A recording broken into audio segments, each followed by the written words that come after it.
This field represents big moments, big challenges, and the need for a team you can trust.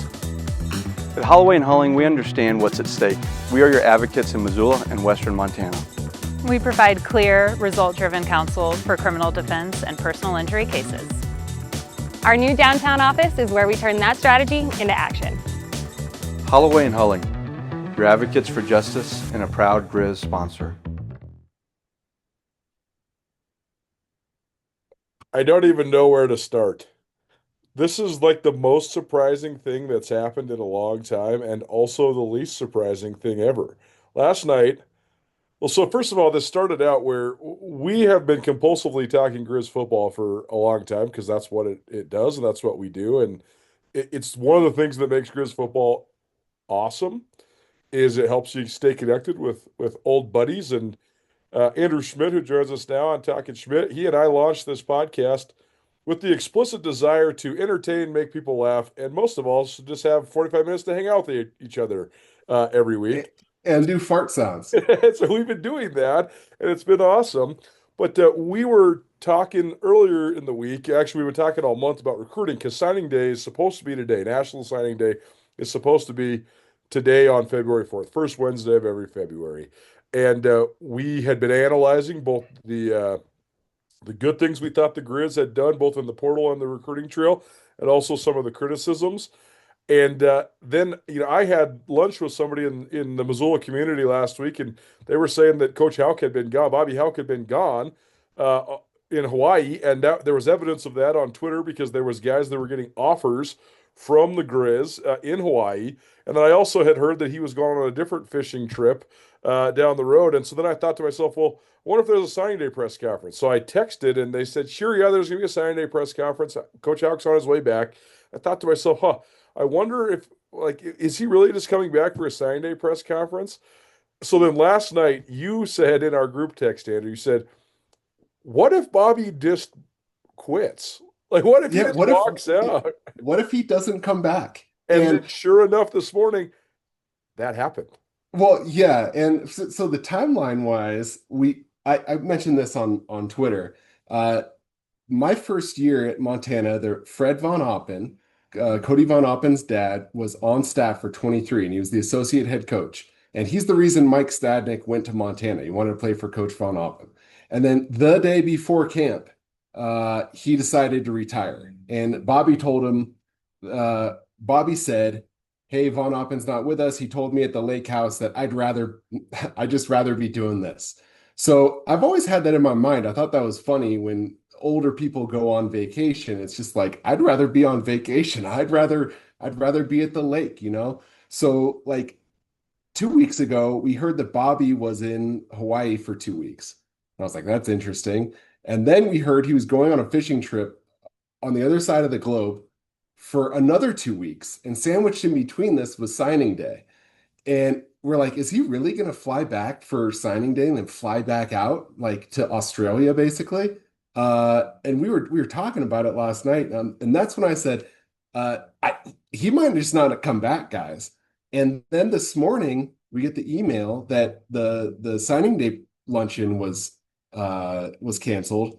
And then I texted again.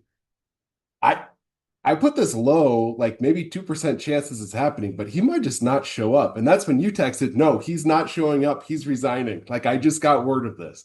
And that's how fast it happened. So it was wild the way that it happened. But yeah, when people go on month-long vacations in tropical locations and they're in their 60s, that starts to look pretty nice. It starts to look pretty nice. But by the way, we kind of buried this. We need to give Bobby his credit here. We need to say goodbye. We need to do our little our goodbyes and say goodbye. And I have so many sound clips. Yeah, and let's see. We got to say thank you. Thank you to Bobby. I would rather you just said thank you and went on your way. And congratulations. Wow, congratulations. And a farewell. Farewell, I'll be there saying goodnight. And I guess maybe this is me being nostalgic. Head now, don't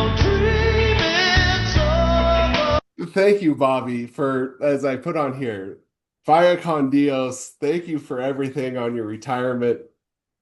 Well-earned plaudits for you, and thank you. Like, I've been being sincerely, like, you was the reason why I'm here today. So thank you, Bobby, and thank you for here listening to this pod. Well, it's a great place to start because truly, I thought about this a lot this morning when I was preparing for this press conference. And you and I and others have certainly been very critical of Bobby Hauck and the Griz in recent years. But I was really thinking about, at the end of the day, the thing that we have been critical of him and of the just overall ecosystem that exists around Griz football is because of their inability to meet a standard that he set. And certainly there was coaches before Bobby Hauck that won a lot, and certainly there's two different coaches that won national championships, and that's probably the one thing that is the missing link on his resume. That's the one box he didn't check when it comes to the overall. But other than that, he's certainly a Hall of Fame coach. But the way I think about football and the way I think about college football in Montana is defined by Bobby Hauck. Tough, hard-nosed guys that play together, that love the state of Montana first and foremost, love the University of Montana. And that's why when Bobby Hauck was hired back, I said, I think this is a great hire for no other reason than he understands exactly what the expectation is at the University of Montana. And I thought that was the number one thing that eluded several of the guys that preceded him in the interim between when he was the head coach the first time and the head coach the second time. So for that, I ought to also say thank you. Like, much of the ways I think about football and much of the ways of the things that I think are important in football and important in football in the state of Montana, they stem directly from Bobby Hauck. Yeah, and look, I've said this a lot. Despite my criticisms of what they're doing or what they did in 2.0, I am a Bobby Hauck guy, and I will always be a Bobby Hauck guy. He taught me so much in discipline and toughness and doing your job, and I would not. If not for Bobby Hauck, there's no way I would have gotten through law school. There's no way I would have passed the bar exam. I tell people this all the time. Taking the bar exam is just like a Bobby Hauck two-a-days, a training camp. It is just like that. You wake up in the morning, you study from 8 a.m. till noon, you have 30 minutes for lunch. You study again from 1 till 5 p.m. You have 30 minutes for dinner. You study from 5:30 until 10 at night. And then you go to sleep and you wake up and you do it again. And you do that for 2 months straight. Okay? That is prepping for the bar. That is exactly the same kind of schedule you have in a Bobby Hauck camp. And he rides you and he makes you tougher. And he sets the expectations of what you're supposed to do every day. And those lessons were instilled on me and countless other players. And that I will always be thankful and grateful to Bobby Hauck. I will. Don't you think that a lot of the proof is in the pudding? Like, you look at a lot of most of the guys from our age group that played for Coach Hauck have excelled incredibly in their lives and their careers. Because, like you're saying, like, you did the hardest thing you're ever going to do. Like, now all the other stuff just kind of falls into place, right? It's so much. Life is easier with Bobby Hauck's lessons that he taught you. Okay, I arrived in Montana as a punk kid who was entitled, who thought he was the shit. And I told you this on this pod before. First day of practice, things were going off. It was like the D-Day Normandy invasion in Saving Private Ryan. I don't know what's going on. And he just looks at me and he goes, 28, you're fucking up my drill. And I was like, he doesn't even know my name. Like, I go from like this guy who thinks that he's, coming in to start, to this guy doesn't even know my name, right? So like, he humbles you and then he builds you back up into a man. And that, I will always be thankful for. And he did that for so many other people. And you don't realize it at the time. when you're through it. And playing for Bobby is hard. And it gets better when you're a junior and senior, and he lets you get away with a little more shit, but it is hard. And then you get out of it and you're like, wow, this is what he was trying to teach me. This is the life lesson. And again, I love the guy. I will always be thankful for what he taught me. I will. Join Town Pump's Pump It Up Rewards Plus program and never pay full price for fuel again. Save 5 cents on every gallon every day at any Town Pump across Montana. Plus, earn and redeem points on your favorite in-store items to get free stuff with our clubs. Stop in and pick up a rewards card. Download the Pump It Up Rewards Plus app today. Or visit townpump.com/rewards to register and start saving. Town Pump. Right down the road. Pump it up. Oh, yeah. Yo, Tara, what up, E? What's going on? Man, those are some nice medals. Yeah, man, these are hard to come by. Yeah, well, I've got 2 of them. Well, that's nothing like going to March Madness, though. We did go to a national championship. Okay, guys, whatever. Let's just get on the Montana party bus and head over to Press Box for lunch. Yo.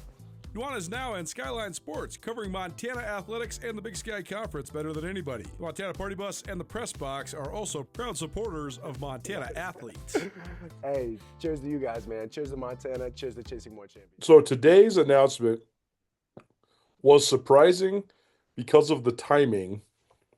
Was not all that surprising when Bobby Hauck took the mic. I don't know if you had a chance to listen to any of the press conference. But yeah, listen to the whole thing. Yeah, and he said, it's funny because this is exactly what my off-season story was going to be. I was going to try to convince him to have a sit-down with myself and Brandon Sullivan, who's our ace filmmaker at Skyline Sports. If you've seen any of the cool stuff that he's done, it's really he actually likes Brandon, right? And he loves Brandon, yep. And yeah. We were just going to ask him as many possible ways as we could. Like, what is the thing that keeps you going? Like, why are you still doing this? Because every time he talks, like his keynote speech at the AFCA convention, he basically was like, this sucks. Why are we doing this? Yeah. like we're ruining college football. I don't like this.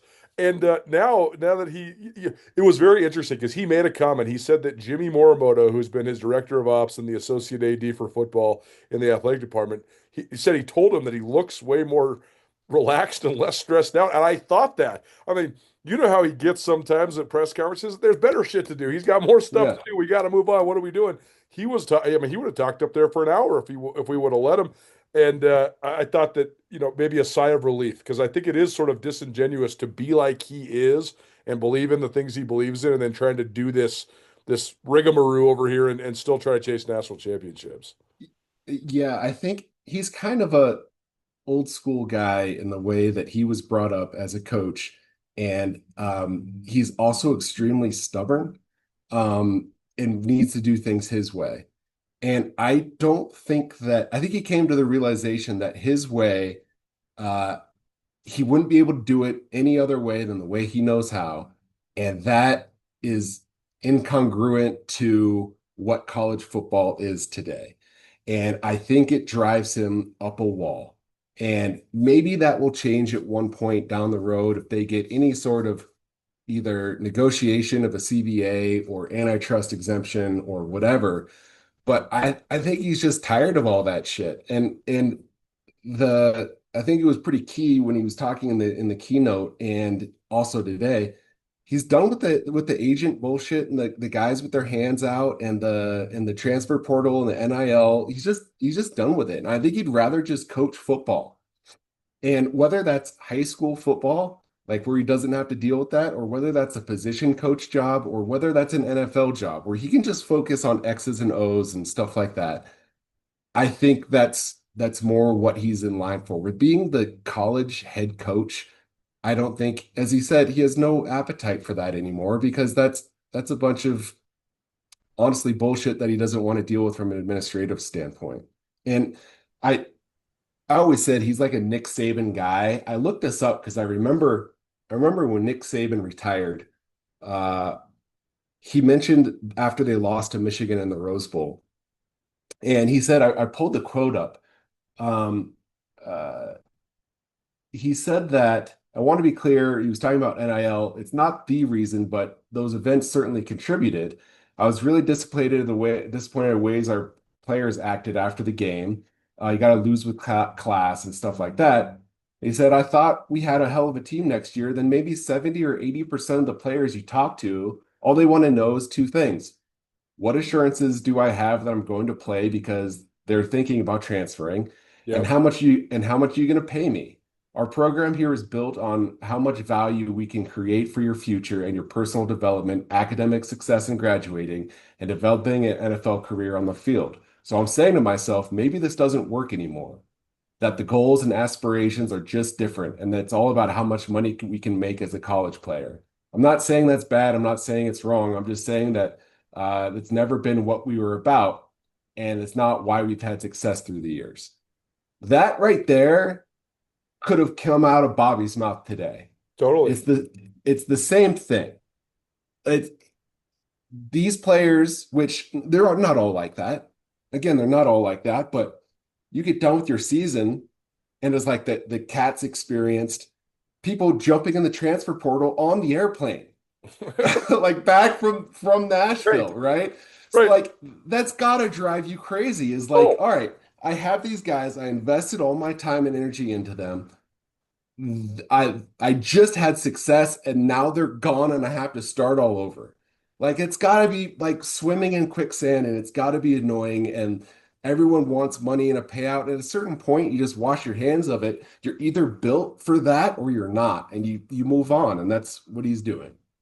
I mean, Jace McMillan from Montana State blocked the field goal that basically saved the Cats' season and wasn't even around long enough to go have a beer in Bozeman to celebrate it, right? Like the dude was telling me he's in the portal as he's like walking off the plane, basically. I'm exaggerating a little bit, but like he was in the portal and then at UCLA the next day. So pretty crazy. I mean, I talked to Mike Bibby last week. Mike Bibby is the new head coach at Sacramento State.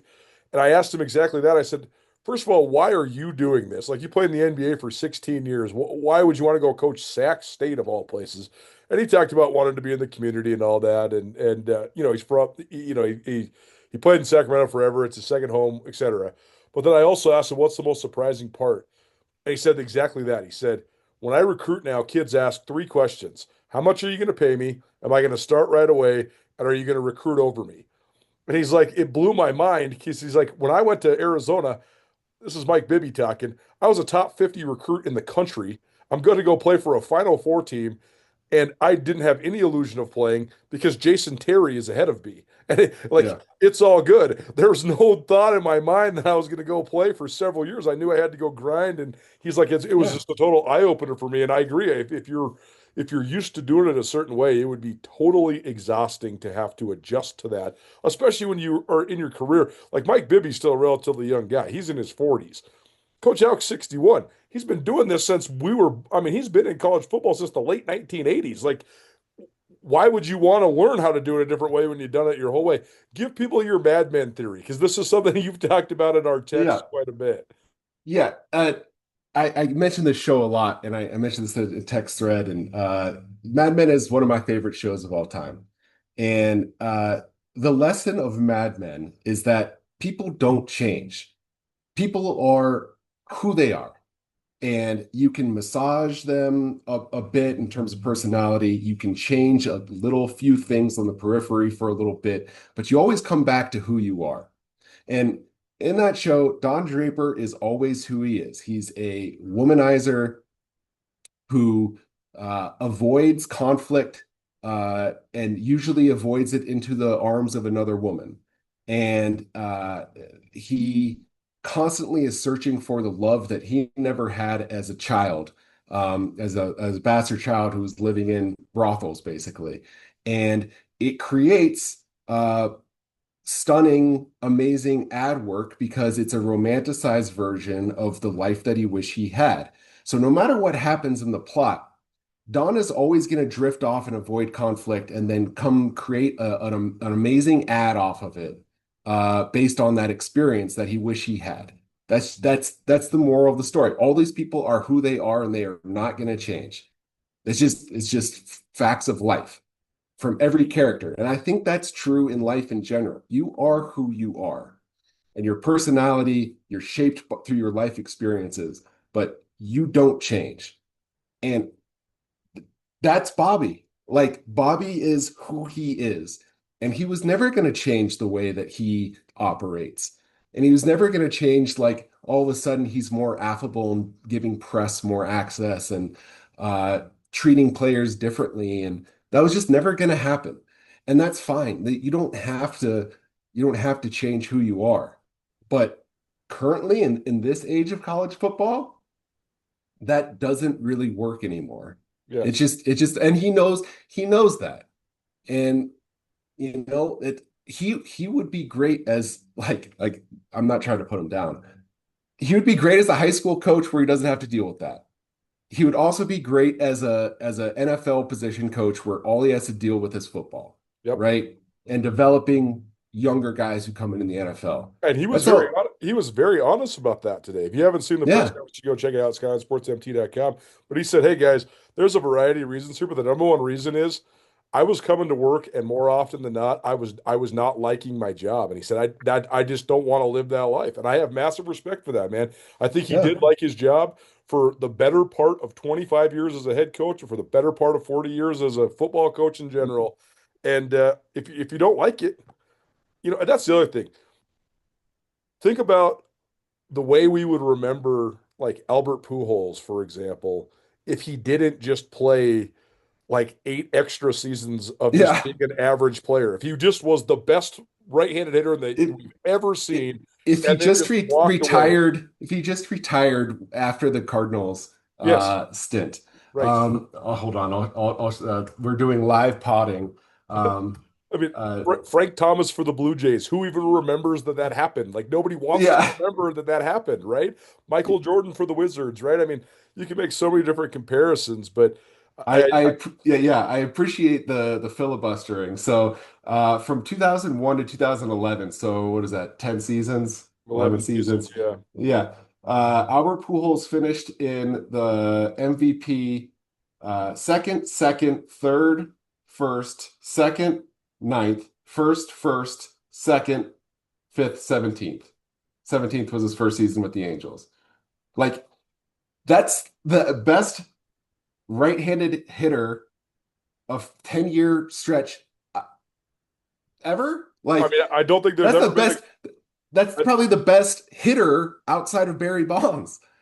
Like, I mean, I don't think there's ever been anybody that hit over 330 with over 35 home runs and over 100 RBI as many times in a row as Albert Pujols did. Yeah, and then you have another 10 years, 12 years of just average play.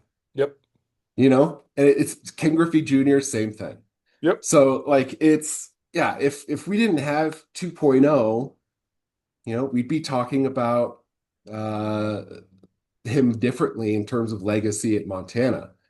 It's also the same theory of, like, how would we remember Nirvana if Kurt Cobain didn't kill himself? Totally. Would they be remembered better or worse than Pearl Jam? I don't know, but Nirvana is held on this level above because they burned white hot and then they were gone. Yep. And Pearl Jam has been putting out stuff for 25 years. So who had highs that were honestly just as high. So I don't know. How would we remember him if he never came back? I don't know, but I'm glad he did, because the program was in such a state of disrepair. I mean, I wrote that in the story today, right? Because you're going through it, and you and I have talked about this. Like, sometimes I think that we give too much reverence to all this stuff that happened before that, like, stacks the numbers and gives them all these wins and stuff like that. But it's still exactly what happened, et cetera. But, they missed the playoffs 3 years in a row. Mm-hmm. And, like, they have not missed the playoffs then now in 6 years, and they've been in the quarterfinals most of the time. And I mean, of course, we have said repeatedly that it's not up to standard and good enough, but it's certainly better than it was. And there's no question about that. Yeah, and I thought that what he said at the presser today was great. He said that North Dakota State is the gold standard, and they are. And he said 2 of the last 3 years we finished above North Dakota State. And that's great, and that's true. And he has done that. And that was a lot better than where we were. Okay, obviously we missed playoffs 3 times in a year. Also, at the same time, he has let the Cats become what they have become. So there's valid criticism to be said, okay? But, yes, the program is definitely in a better spot than it was before, and he should be thanked for that. He didn't have to come back. He didn't have to, and he did, and he came back and he got us to a better point. Not as high and doing things that I wish he wouldn't. Okay, but I'm glad that he did, and I honestly wish the best for him and his family and everyone associated with that staff. I wish them nothing but success in whatever they do. I just, I think now is the time that I think all of Griz fans are going to be super, super excited about what the future holds, because we have a bunch of resources at our disposal which can completely flip this Montana rivalry on its head again. And I think people are really, really excited about that and already fantasy booking about what's going to happen next. And I said this last time, it's the lure of the mystery box. You don't know what's in the mystery box is titillating. That's what we have right now at Montana, guys. We have the mystery box. We don't know what's going to happen, but it's the unknown is very, very exciting. Cash One Pawn, Missoula's #1 pawn shop. You want money? We got money. You need money? We got money. We're cash. Do yourself a favor and make Cash One Pawn part of your online shopping habits. Cash One Pawn has an awesome online inventory, everything from firearms to power tools to speaker equipment to jewelry. Visit Cash One Pawn today. Cash One Pawn. 8720 Roller Coaster Road, CashOnePawn.com.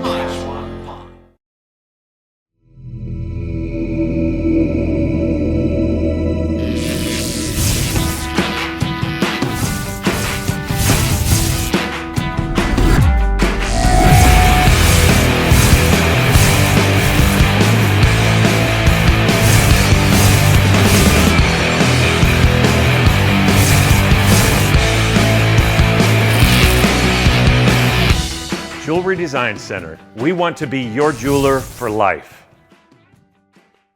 How much of this do you think is about pride? Like the fact that, the fact is that Coach Hauck Montana had an interesting sort of roller coaster in the post-pandemic era. Like 21 was a breakthrough year. They beat the Cats. But then because of a couple things, circumstances, some can say seeding, I think that's sort of a loser's mentality, but also like objectively, it was a much better draw for Montana State to get to play Sam Houston, and Montana had to go to James Madison. Yeah. Those teams weren't created equal. But either way, that season was a good year that fell apart because of injuries. But like that was a breakthrough year where they won 11 games, they beat the Cats. You're knocking on the door of a Big Sky title. So that was progress. But then they had the calamity that was 2022, where you could just tell that they were sort of unraveling. The beatdown they suffered in Bozeman was embarrassing. And, you have players on the field yelling at each other. And like there was a lot of operational stuff that was completely uncharacteristic of Griz and Hauck teams. But then they had so then 2023, when they lost to NAU, people were like, what's actually going on? Like, are they actually getting better or not? But then they went on the great run and he gets the contract extension. Well, then they have last year, which was, or I guess 2 years ago now, which was no bueno. Just a dearth of talent. It was bad. But then they fixed it again, and they were very good this year. But the elephant in the room is that they weren't good enough, and they weren't good enough in their own state. They weren't good enough in their own rivalry, and they weren't good enough in their own league. But still, the 13 wins looms large. But the fact is that Bobby Hauck's in a contract year, and there was no extension offered. And so you just have to – those are the facts of the matter. We don't have to talk about what we've heard or all that speculation. Well, no, I'm glad you brought it up. How much of this is just him saying like, hey, I won 13 games this year and I did not get offered a contract extension. So that means you're telling me that I have to do better than I did this year to get extended. I'm just not going to put myself in that scenario. See you guys later. Yeah, you were told the same thing, that after losing to the Cats 3 times in 13 months, right, and handing them their Catsterisk title, after doing that, we were told that they weren't going to renew Bobby, that he needed to basically win the title, and that a lot of people were tired of his shtick. Okay. A bunch of things they wanted changed, from the strength coach to stuff with the media to the 3-3-5 to a bunch of stuff. And they said that we're going to wait to see how this year plays out, basically. And I think Bobby knew that, look, I got to go basically win in Bozeman, and then go through the playoffs and then maybe like beat Bozeman again.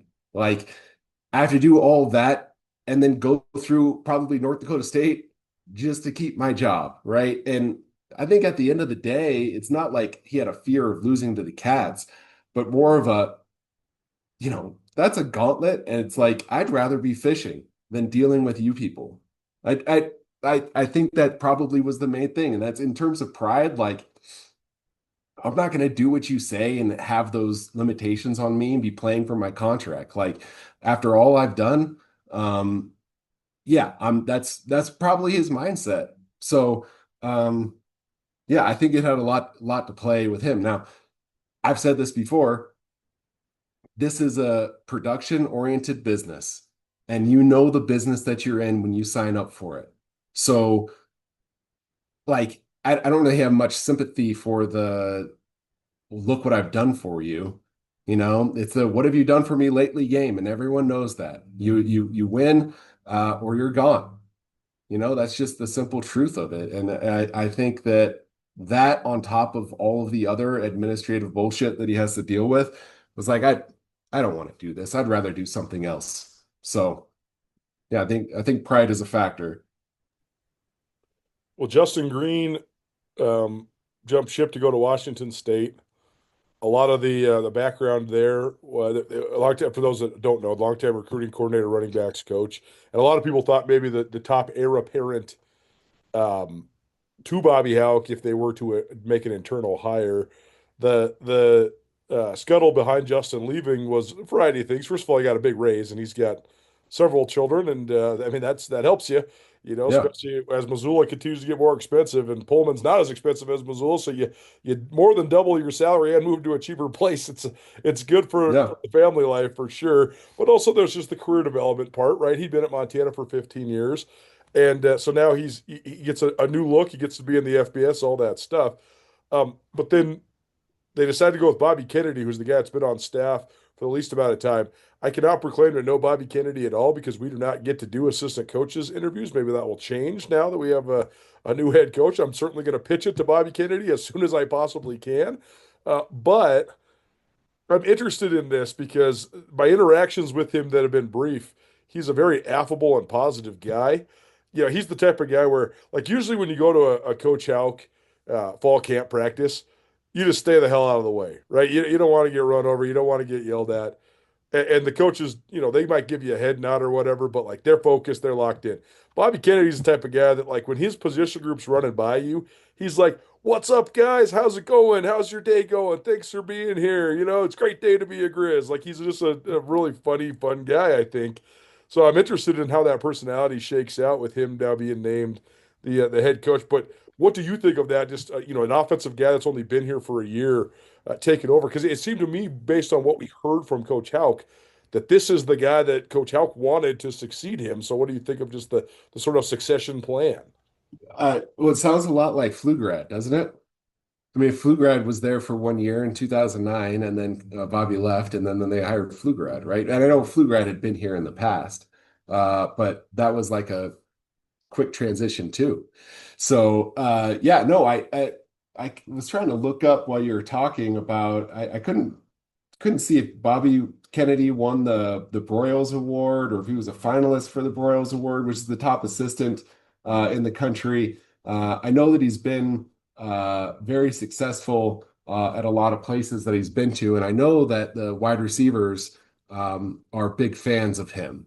So, who knows how good he could be or not be. I think this is his first head coaching experience, but if he brings a level of excitement and affection and energy to the role, I think that's already different, right? Totally.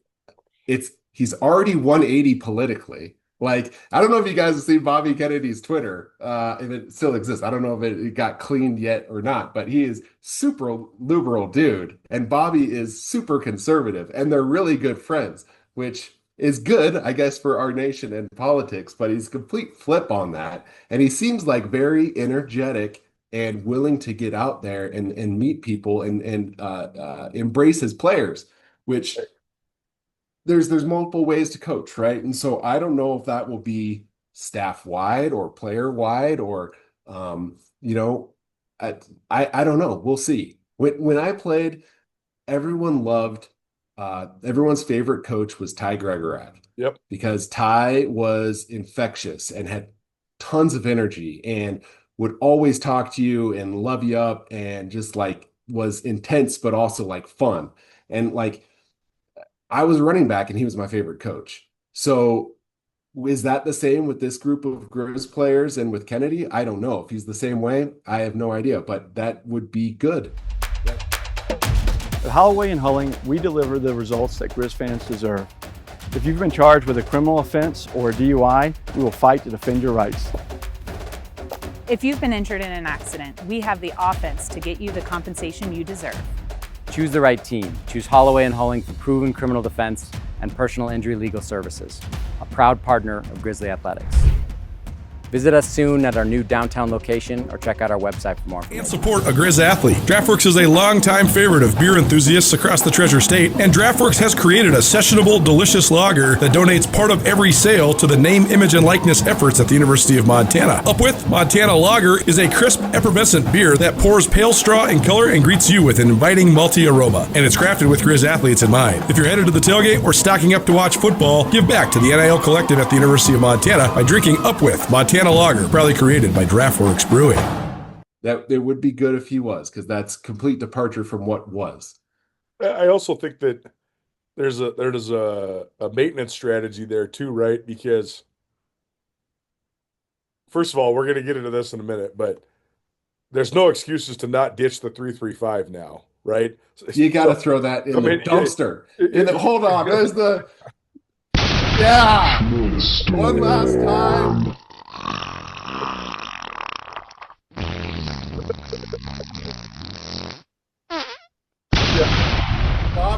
Bobby Kennedy, throw the 3-3-5 in the fucking dumpster. Poop town. All right, I'm glad we got through that. We'll come back to that. We'll come back to that. Get rid of it. We come back to that in a minute. But you already lost your whole defense, right? The defensive strategy is in purgatory at best, and the defensive personnel is gone. So who do you hire though? You have to hire an offensive guy so you can play an offensive style, or at least you have to hire a coach that's going to empower an offensive style. Because what is your chance to make a run next year? Your chance is that Ayat's the best quarterback in the country, and Eli Gilman's the best running back in the country, and Brooks Davis is the best receiver in the country. So you hire a guy that's going to lean into those guys. Yeah, and then have a defense that is fundamentally sound. Like I don't know who Bobby knows, but that Bobby Kennedy knows. So many Bobbies, Bobby Kennedy, Bobby Hauck. Like this seems to be a problem. My best friend only would date Katie's, and then he married a Katie. Okay. Like all of his girlfriends were Katie, high school girlfriend, her current wife. Like, I guess that makes it easier. Yeah, don't have to worry about calling the wrong name. Yeah, he needs that. Anyway. For what we have here, right? We have a basically a 1-year prove it deal for Kennedy. And if it works out, great. And I think the timing of this was like, all right, we can't lose all of our coaches and have the transfer portal situation. Get everyone to buy into this year. Maybe take a few changes, like getting rid of the stupid 3-3-5. Go on a run. If it works, great. If it doesn't work, then we can open up this search. Because right now, if you did a national search for a coach, you're not going to get every candidate that you want. A lot of them are going to say, well, I just signed my signing class this year. I can't leave right now. It's a bad time. Like it's just not when you want it to be. But in December, it is a good time. So play out this year and see what happens. And if he makes the strides in the in-state recruiting and offensive line play and defense, the 3-3-5, and wins games, beats the Cats, he'll get a 3-year contract just like Bobby did. So we'll see what happens. But right now, like according to our estimates on our text thread, they have running back open.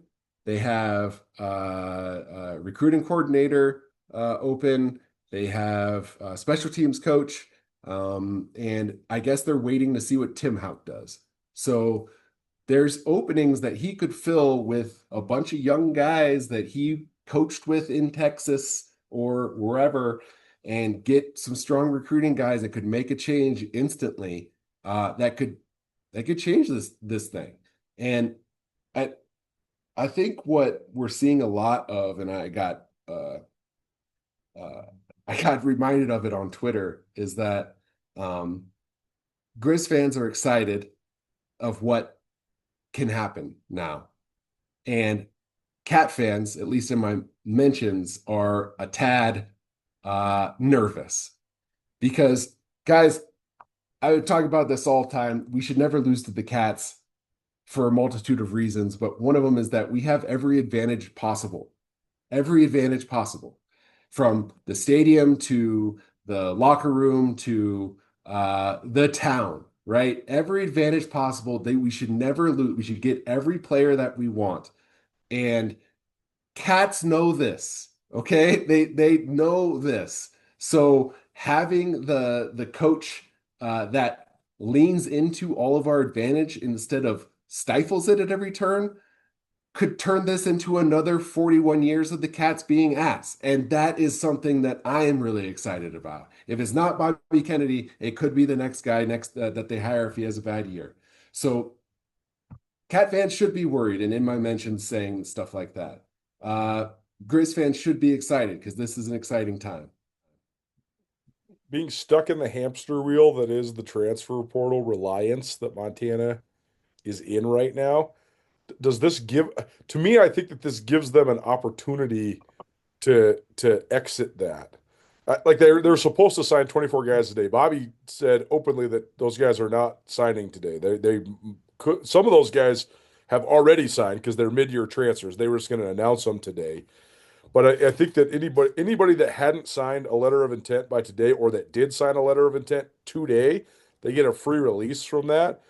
Either way, I think that there's always been the scuttle of, well, if you go back, if you just say we're not going to take 25 transfers this year, we're going to just roll with the guys we got.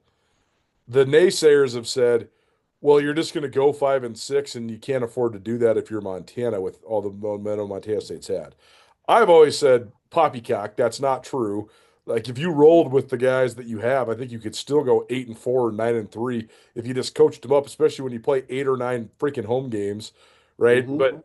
But also, like, so let's say Bobby Kennedy just commits to playing a bunch of the young guys in the program, and you do have like an up and down year, but it actually sets you up for the future. That's good for the program.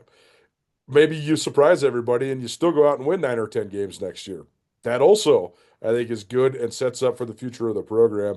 I just wonder if this is just like a reset that helps them get off of that. But maybe not. Maybe this is just the strategy that's going to exist in Montana moving forward. I don't know. What do you think of just that element? I think it's a great time to exit the transfer portal hell that we've been in. This could, again, we talked about it last time. They have a bunch of guys that have size and that are young, and that we've been waiting to see if they can play or not. And for whatever reason, they haven't been playing, like legacy kids whose parents are in the Hall of Fame. So, like, play them, see what happens. And then maybe other people, high school kids, will see, oh, look, they don't recruit transfers over our heads every time, like every portal window. And I am going to play and develop here.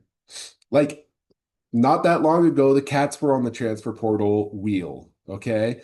When I played, that's what they did. They got nonstop JUCO kids, and they exited that. You can exit it quickly. They just need to, it's just like the 3-3-5. You just need to do it. You just need to get rid of it and then go with what you have and then recruit kids and say, guess what? I'm not bringing in transfers. I may have a couple, but if you're an all-state player in the state of Montana, you're going to play for us and you're going to play for us rather quickly, like as freshmen. So redshirt freshmen or redshirt sophomores, you're going to play. And that changes things. You know, would you rather have that or go to the Cats, right? It's more of an even playing field recruiting pitch than, hey, you come in, I'm going to bring a transfer in over the top of you. Right now, it's all things equal, and one place has better facilities and better stadium and better everything. So that's the pitch moving forward, and I hope that they get off of it, and I hope they listen to this pod and do what we've been asking for, because that's the recipe for success. You know how I know that? Because the Cats just used it, and it worked.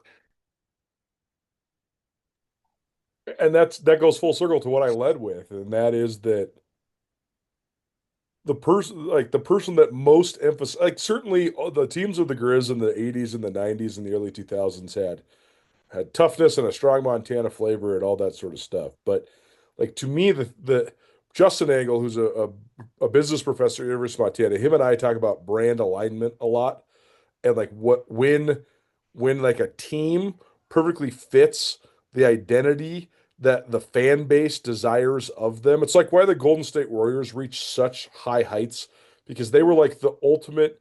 Not only were they so beautifully and aesthetically pleasing to watch, but they also were like the ultimate nerd team that could, like the analytics and all the high level efficiency numbers and the shooting and all that. It's just perfect for all the Silicon Valley nerds. But oh, by the way, it's beautiful basketball too. And oh, by the way, you're winning 73 games, you're winning the title and all that stuff. I think that's why at the end of the day, like Bob Stitt got fired because the Griz stopped selling tickets. Their attendance was down by thousands and thousands per game. Also, you missed the playoffs, all those other things, but it's the attendance that really killed them. Then you bring Bobby Hauck back in the fold, and the Griz have won at a higher level, but they've also played a brand of football that Montana people love.